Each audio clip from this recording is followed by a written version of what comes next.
Yuk is a support mage who carried his entire party by himself. However, they were ungrateful, treated him like trash, and paid him only a small amount. One day, Yuk finally had enough and confronted them about it, but they didn't seem to care. They claimed the only reason they let a B-rank adventurer like him into their A-rank party was out of pity. So Yuk made up his mind and left the party. The next day, he went to the Adventurers Guild, hoping to find a new party. That's when he met his student, Marina, who was very happy to see him. After he explained why he was there, she immediately asked him to join her party, which Yuka gladly accepted. Apparently, the rest of her party were also his former students, Rain, a priestess, and Silk, a ranger. Silk then asked if Yuk was really okay joining a D-rank party, considering he was a B-rank adventurer and there wasn't much for him to gain. But Yuk assured her that it actually suited him better. A-rank parties often took on extremely high-level quests and dungeons, and because he had to cover the cost of many items, he was constantly in debt. Lower-ranked quests, however, would offer a better balance between cost and compensation. Later, they accepted a quest to collect magic iron ore from one of the abandoned mine dungeons. There, Silk suggested they avoid fighting the 5th floor boss, and instead find a way to mine the ore before reaching it. Yuk agreed and suggested they start from the 4th floor. As they entered the dungeon, Yuk noticed that Marina was still using his old method of avoiding traps. He then told her to stop and pulled out his detecting lantern, which revealed all of the traps around them, amazed Marina and the rest of the party. Silk then wondered if the lantern was expensive, but Yuk shook his head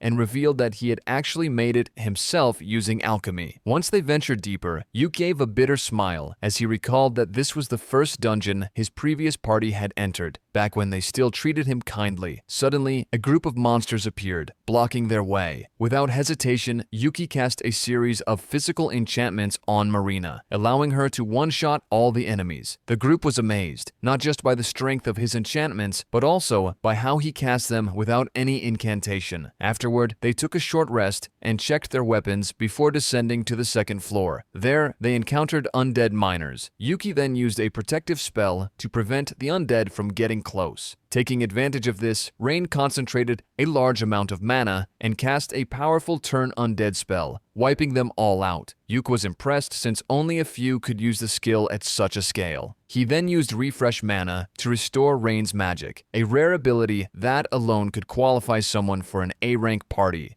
After that, Yuk poured holy water over the undead's footprints to prevent any flanking or pursuit. Concerned, Silk asked if that wasn't too costly, but Yuk reassured her as it was another item he'd made himself. Upon reaching the resting area, Yuk took out his magic bag and began cooking for the group. He used his soup stock artifact to conjure a random but always delicious soup. While eating, they noticed the food was not only tasty, but also infused with mana. Once they finished, they continued there to the 4th floor, where they encountered a rock lizard covered in ore. To limit its movement, Yuk slowed the creature with a time-manipulating skill and then buffed Marina, who took it down in a single strike. After collecting the ore from its back, they realized it still wasn't enough to complete the quest. So, Yuk suggested they defeat the 5th floor boss and head to the 6th floor. Marina and the others hesitated, thinking it was too risky, but Yuk reassured them. This time, he would fight the floor boss alone while they observed and learned. The others were shocked, unsure if he could really handle it. Before entering the boss room, Yuk pulled out a recording artifact called Camrit to record the upcoming boss fight,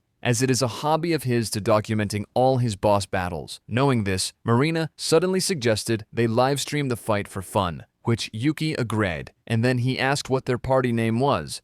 Looking at each other, Silk revealed that they actually didn't have one yet. That's when Marina suggested the name Clover, since there were 4 members, like the 4 leaves of a clover, and Yuk was their lucky 4th leaf. Everyone smiled and agreed it, thinking it was a fitting name. Before entering, Yuk buffed himself with Great Haste, Protection Shield, and Blink Shadow, and then began the livestream, and as soon as he stepped into the room, the boss lunged at him, but missed thanks to Blink Shadow. Yuk then cast 5 debuffs. paralyze, slow, venom, collapse, and blindness before finishing the fight with a powerful gravity spell. The others were amazed as they had never seen a battle like it before. After Yuk stored the boss's body in his magic bag to bring it back to the guild, a treasure chest appeared and the party beamed with excitement, ready to celebrate the successful completion of their first quest together. On the way back, Marina and the other keep praising Yuka for how amazing he is and then ask him to become their party leader.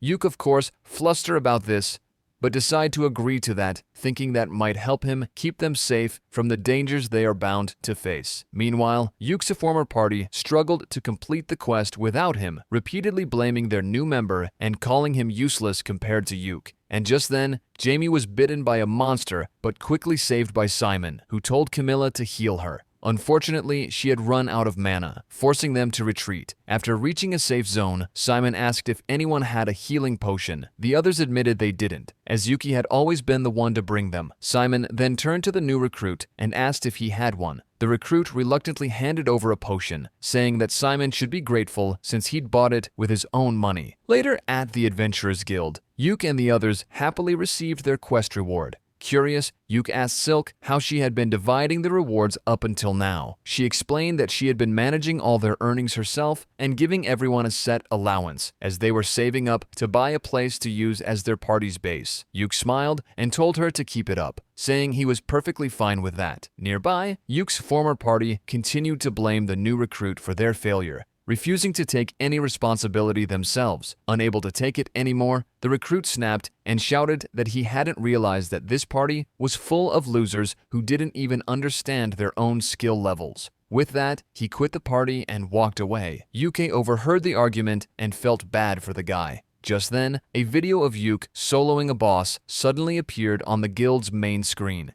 It had already gained a massive number of views, and everyone watching was amazed by his incredible skill. His old party, on the other hand, was furious about this. Marina and the others then began cheering for Yuki, proudly saying it was all thanks to him. Touched by their words, Yuk simply smiled happily. Nearby, a chubby man watched them with envy, clearly jealous of Yuk's rising fame. The next day, Yuk came to the guild looking for a quest that would suit their party. Something not too difficult, but with a decent reward. Hearing this, the guild receptionist suggested a C-rank quest to collect 3 stones from Yeoman Waterfall. Curious, Yuk asked why such a simple task was ranked so high. The receptionist turned serious and explained that because a powerful magic beast had recently taken up residence in that area. This made Yuk hesitate. Luckily, Marina and the others arrived just then, and after he explained the situation, they reassured him that it would be fine, as long as they had him. Hearing this, Yuk made up his mind and decided to take the quest. Nearby, the chubby man watched Yuk in anger, clearly plotting something. As Yuk left the guild, he noticed the man secretly following him. Realizing this, Yuk tried to get away quickly, but the man caught up and confronted him. When Yuk asked why he was stalking him, the man demanded that Yuk leave his party, claiming that it should have been him who joined them. He insisted he had told them countless times he wanted to be part of their team.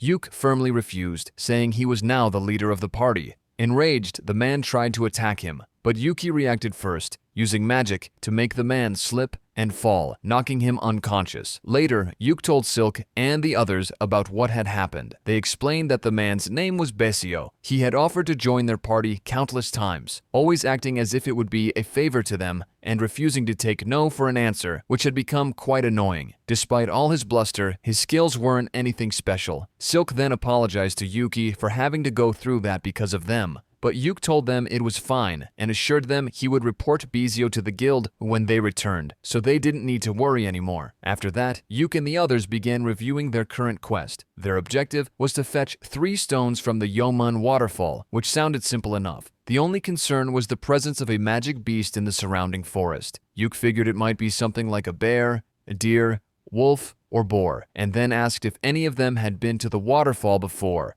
They told him they had visited 2 months ago, but at the time, they hadn't seen any monsters, or even regular animals. This made Yuk suspicious. That area was usually full of wildlife, so the fact that it had been completely empty meant the magic beast was probably already there, and it was pure luck that they hadn't run into it back then. Yuk then took out his camera and informed everyone that he would start recording as soon as they entered the forest. If they encountered the magic beast and ended up fighting it, he would begin live streaming. Whether they won or had to flee, he wanted to capture it on video. This puzzled the others, and they asked why he wanted to live stream it. Yuk explained that the goal was to identify what kind of magic beast it was. If they ran into trouble while the stream was active, the guild would likely be watching and could send backup. And if they managed to defeat the beast, the footage would serve as proof of their success. Silk was impressed, as it had never occurred to her that live streaming could be used like that. Then, they all began worrying about how they looked since they were going to be on camera. Seeing Silk fuss over her appearance made Yuk wonder how old she really was, given that she was a dark elf. Sensing his thoughts, Marina reassured him not to worry.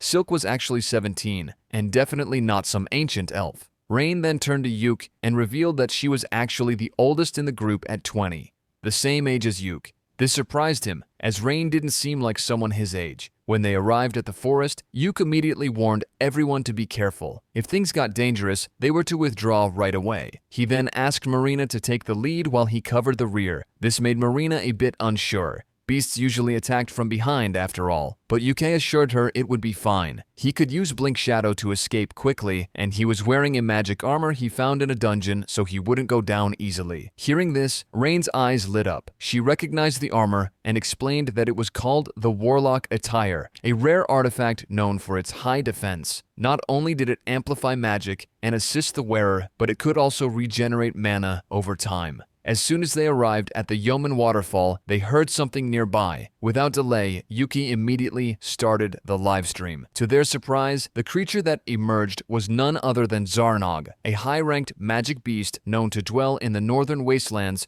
or the deepest dungeon levels. It was the Beast King of the far north. Realizing they stood no chance against it, Yuk told everyone to run while he distracted the monster. However, the others refused to leave him behind and insisted on fighting together. Yuk quickly buffed his teammates and cast debuffs on the monster. But even then, Zarnag was overwhelmingly powerful. Seeing no other option, Yuk told the others to buy him time while he prepared his ultimate skill. As they held the beast back, Yuk finished casting and unleashed his most powerful attack at the monster. However, it still wasn't enough to kill the monster. Rain then cast a powerful thunderbolt spell, creating an opening for Marina to land the finishing blow. Everyone watching the stream was amazed and wondered what spell Yuk had used, as they had never seen it before. Of course, Simon was watching too, and it made him furious. Back at Yuk, Marina and the others began scolding Yuk for trying to sacrifice himself to protect them, as Yuk did his best to calm them down. After that, Marina and the others went to the river to wash off the monster's blood, while Yuk stayed behind to set up camp. As he worked, he found himself reflecting on the time when he trained the three of them 6 months ago. Back then, they was inexperienced, but he had always believed that one day they might surpass his old party, Thunderpike. And now, he could hardly believe that he was actually part of their team. Several days later, they were called in to meet with the Guildmaster. Everyone was nervous about it, except Yuk, who spoke casually with the Guildmaster as if they had known each other for years. The Guildmaster asked Yuk what he thought about the monster, and Yuk said it was probably an overflow and should be investigated immediately. This confused Marina and the others, so they asked Yuk what an overflow was. Yuk explained that sometimes a catalyst causes monsters to spill out of dungeons.